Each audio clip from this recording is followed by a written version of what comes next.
नमस्कार, निकिताच किचनमध्ये आपले खूप खूप स्वागत आहे. आज आपण पाहणार आहोत इडली आणि डोस्याचे पीठ थंडीत देखील कसे फर्मेंट करायचे ते.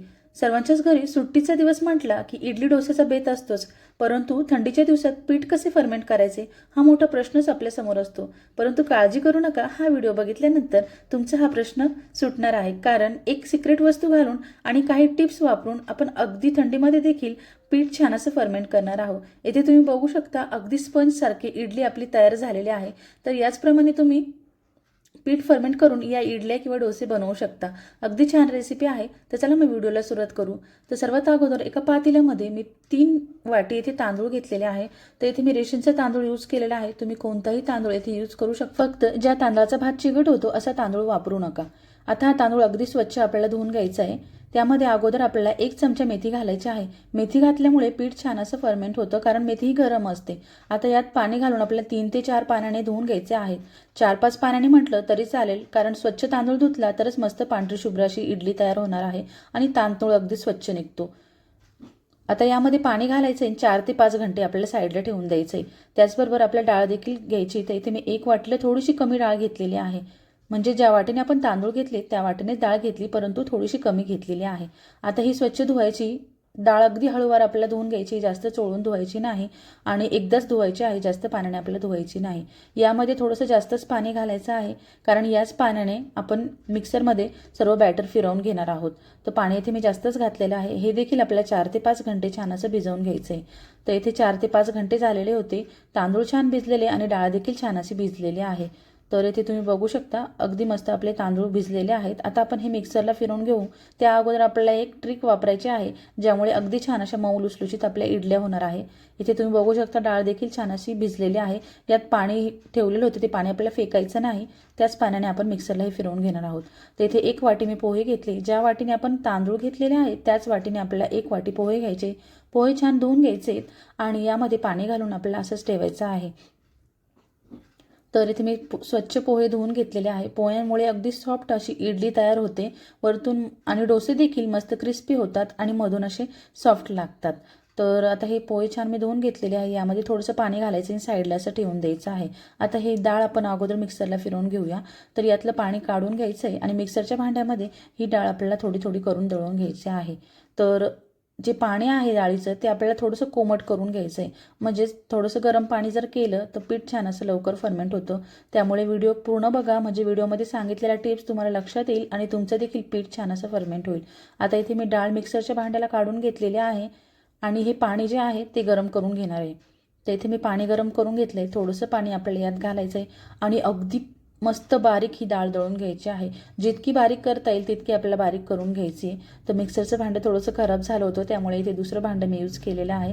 इथे तुम्ही बघू शकता अगदी बारीक अशी डाळ आपण दळून घेतलेली आहे. अगदी चिकनी चिकनी अशी डाळ आपल्याला दळायची आहे. तुम्ही बघू शकता यात अजिबात डाळीचे कण नाही.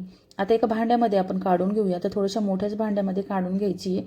तर एकाच याच्यामध्ये ही डाळ माझी दळून झालेली होती, परंतु लक्षात ठेवा जे डाळीचं पाणी आहे तेच गरम करून आपल्याला यात घालायचं आहे आणि छान असं मिक्सरला फिरवून घ्यायचं आहे. आता जे पोहे आपण भिजवून ठेवलेले होते ते एका मिक्सरच्या भांड्यात घालायचे आहेत आणि त्याचबरोबर त्यात तांदूळ देखील घालायचे. असं करून करून आपल्याला सर्व तांदूळ व्यवस्थित असे दळून घ्यायचे आणि डाळीचंच पाणी इथे यूज करायचं आहे. ही खूप छान अशी टिप्स आहे, तुम्ही हे एकदा वापरून बघा. खूप छान असं पीठ फर्मेंट होतं. आता हे देखील छान आपल्याला बारीक करून घ्यायचं आहे. लक्षात ठेवा तांदूळ आपल्याला थोडासा असा बारीक रवा असतो तसं ठेवायचं आहे, जास्तही बारीक करायचं नाही. तर आता हे छान असं बारीक झालं, हे देखील आपल्याला यात घालून घ्यायचं आहे आणि याचप्रमाणे सर्व तांदूळ आपल्याला दळून घ्यायचे आहेत. आता इथे डाळ आणि तांदूळ दोन्ही मी मिक्सरला फिरवून घेतलेले आहे. तुम्ही बघू शकता किती छान आपलं बॅटर तयार झालेलं आहे. आता याला आपल्या हाताच्याच साहाय्याने व्यवस्थित असं फेटून घ्यायचं आहे. जितकं छान तुम्ही फेटाल तितकंच आपलं पीठ छान असं फर्मेंट होणार आहे, कारण आपल्या हाताच्या हीटमुळे पीठ छान असं फर्मेंट होतं. आता हे व्यवस्थित मी फेटून घेतलेलं आहे. साईडचं सर्व पीठ आपल्याला एकत्र करून ठेवायचं आहे आणि आता हे पीठ आपल्याला 12 ते 14 तास फर्मेंट होण्याकरता ठेवून द्यायचं आहे. म्हणजेच रात्रभर ठेवलं तरी चालेल, म्हणजे सकाळी नाश्त्याला आपलं पीठ व्यवस्थित असं तयार असतं. इथे तुम्ही बघू शकता पीठ आपलं अर्ध्याच्या पेक्षा देखील कमी आहे, परंतु पीठ आपलं फुलल्यानंतर अगदी पूर्ण पातेलं फुलणार आहे. तर त्यासाठी तुम्ही मोठंच पातेलं यूज करायचं आहे. तिथे मी रात्रभर पीठ ठेवलेलं होतं, सकाळी बघितल्यानंतर पीठ छान असं फुललेलं होतं. तुम्ही बघू शकता किती छान असं पीठ आपलं फुललेलं आहे. अर्ध्यापेक्षा देखील कमी हे पीठ होतं, परंतु आता पूर्ण असं फुललेलं आहे. तर जाळी देखील पिठाला खूप छान आलेली आहे. जितकी छान जाळी पिठाला येईल तितकंच छान आपलं पीठ फुलणार आहे. खूपच जास्त थंडी असेल तर एका गरम भांड्यामध्ये हे पातेलं ठेवून द्यायचं आहे आणि त्यावर असं गरम कपडा वगैरे ठेवायचा आहे. खूप साऱ्या टिप्स असतात ज्या लक्षात ठेवून आपण पीठ जर तयार केलं तर अगदी छान आपलं पीठ तयार होतं. तुम्ही इथे बघू शकता पीठ छान असं तयार झालं. एकाच डायरेक्शनमध्ये आपल्याला हे आता हलवून घ्यायचं आहे. त्यामध्ये मीठ घालायचं आहे. मीठ घातल्यानंतर परत हलवून घ्यायचं आहे आणि इडलीच्या भांड्यात इडली लावून घ्यायचे आहेत. आता इडलीच्या पात्राला मी तेल लावून घेतलंय आणि त्यामध्ये आपल्याला हे थोडं थोडं बॅटर घालायचं आहे. जास्तही घालायचं नाही, थोडं थोडंच घालायचं आहे, जेणेकरून इडली छान अशी फुलल्यानंतर बाहेर येणार नाही. आता सर्व इडल्या याचप्रमाणे मी तयार करून घेणार आहे. इडली पात्रामध्ये बॅटर ओतून घेणार आहे. आता हे करत असताना आपल्या इडली पात्रात अगोदरच पाणी गरम करायला ठेवायचं आहे. असं केल्यामुळे इडली छान लवकर अशी फुलते.